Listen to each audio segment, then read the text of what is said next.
Buzz Cantor from American Iron Magazine, AIMag.com, out with Billy Lane and a couple of the Sons of Speed riders at Daytona. I'm inside the Speedway. This is his early Indian swim.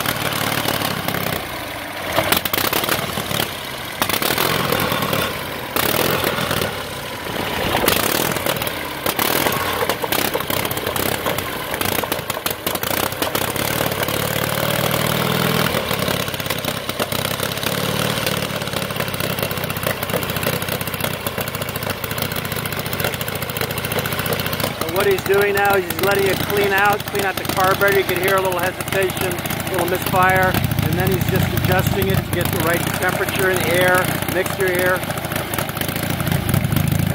This is from his Sons of Speed Boardtrack Racing. We're out at the AFD dirt track, or TT, at Daytona 2019. We're on the infield, and we're going to have the bike's out on the track a little later, so Billy's just warming up now, getting him dialed in.